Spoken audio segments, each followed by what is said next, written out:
მოწყენილი გავხდი, ჩემი ყოველდღიურობა არის ძალით გასაყვანი დღეები, დავიკარგე,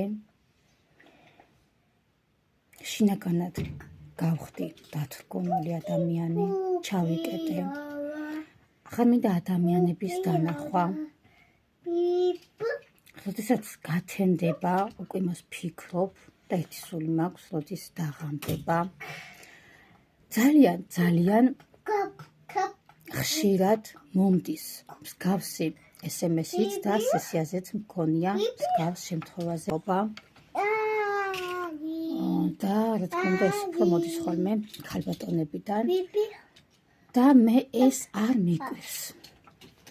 მიკვირს და არც ერთ ადამიანს არ გაუკვირდება, ვინც მისი საკუთარი თავი მის დაუნებურად, გაუცნობიერებლად გამოთიშა მისი ცხოვრებიდან. ეს არ ხდება გააზრებით, ეს ხდება აბსოლუტურად გაუაზრებლად, ნელ-ნელა, თანდათან, ეს არ ხდება ერთ დღეში.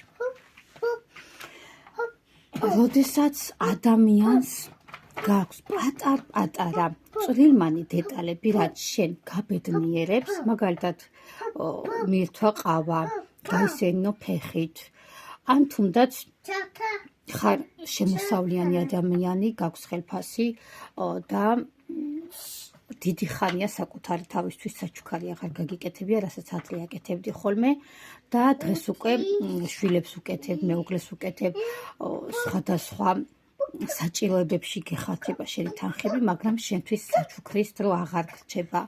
ეს მაგალითებია, რა თქმა უნდა, ყველა ადამიანს აქვს სხვადასხვა. საქმე ეს არის, რომ ყველა ადამიანს გვაქვს დასაწყისში პატარა დეტალები, ისეთი, რაც ჩვენ გვაბედნიერებს, რაც ჩვენ სტიმულს გვაძლევს, რაც ჩვენ ცხოვრების ხალისს გვაძლევს და ეს არის ძალიან პატარა, უმნიშვნელო, თითქოს შეუმჩნეველი დეტალები. როდესაც ადამიანს უკვე უჩნდება ოჯახი, ის თანდათან დროის ეკონომიის ხარჯზე აკლებს სხვადასხვა საქმეებს, იმიტომ რომ დრო რჩება უფრო ნაკლები და ყველაზე მარტივი გამოსავალი, რასაც ნახულობენ, არის ის, რომ საკუთარი თავის სურვილები და საჭიროებები გამოთიშონ მათი ცხოვრებიდან. ერთ რამეს გამოვაკლებ, ერთ პატარა დეტალს გამოვაკლებ,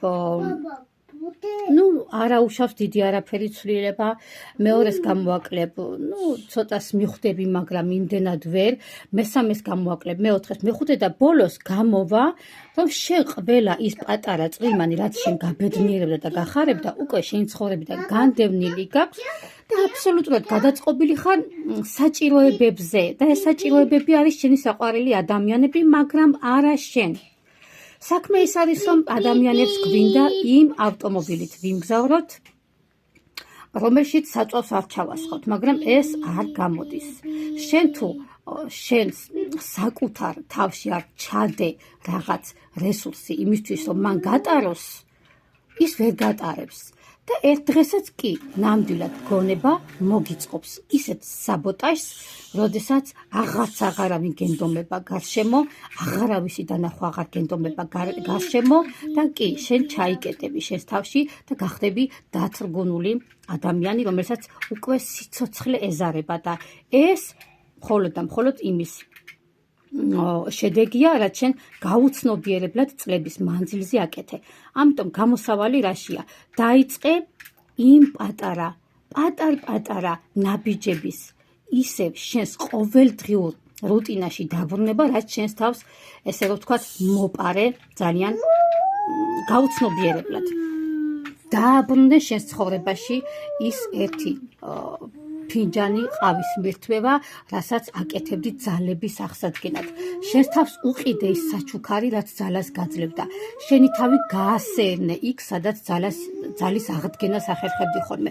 დაუბრუნე შენს თავს ის წვრილმანი დეტალები, რაც გზადაგზა მოპარე და შენ ნელ-ნელა დაიწყებ ძალების აღდგენას და შენი ცხოვრებაც შეიცვლის ფერს. კი, პატარა დეტალების მოპარვით შენ ცხოვრებაში შენი გონება აუცილებლად მოგიწყობს საბოტაჟს და ეს გამოიხატება სწორედ იმ სიმპტომებით.